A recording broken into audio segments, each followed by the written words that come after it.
Miaka kadhaa tangu kiwanda cha kuchakata betri Kukuu kufungwa katika mji wa pwani wa Kenya wa Mombasa, wakazi wa kijiji cha Owino Uhuru wanasema bado wanaishi na athari za kemikali ya risasi inayotumiwa kuunda betri.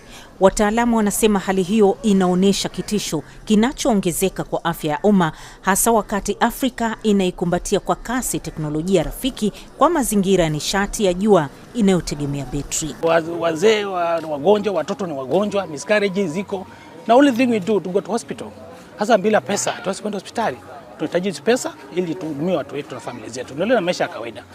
Uchafuzi wa mazingira kwenye kijiji hicho ulianza mwaka 2007 pale kampuni ya Kenya Metal Refineries EPZ ilipofungua kiwanda cha kuchakata betri zenye kemikali ya madini ya risasi na tindikali kwenye makazi ya watu.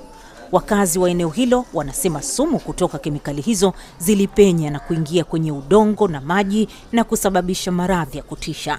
Zaidi ya watu 20 walipoteza maisha kutokana na athari za uchafuzi huo. Sasa mguu ulianza huu mmoja na mgongo.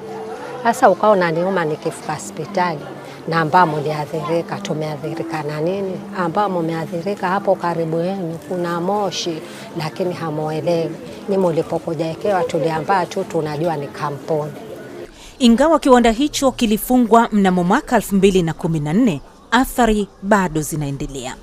Alfredo Gulo Mulo mwenye umri wa miaka 70 alipooza mguu wake na sasa anahitaji fimbo ili kutembea. Ambapo nimejaribu chimbia kila hospitali, kila pahali. Naona suponi mguu unazidi kufa tu.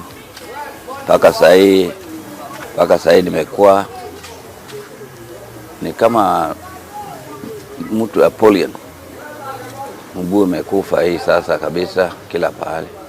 Wakati fulani Ogulo anasema vipimo vilionyesha viwango vya juu vya madini ya risasi kwenye damu na hivyo kuathiri mfumo wake wa fahamu na neva na uwezo wake wa kutembea. Miaka karibu 20 baada ya janga la kijiji cha Owino Uhuru, sasa wataalamu wanatahadharisha kuwa kitisho kinazidi kuwa kikubwa barani Afrika. Bara hilo limo mbioni kufikia malengo ya kupata nishati safi. Upanuzi wa haraka wa miradi ya nguvu ya jua unaonekana kuwa muhimu katika kuziba pengo la upatikanaji wa nishati barani Afrika.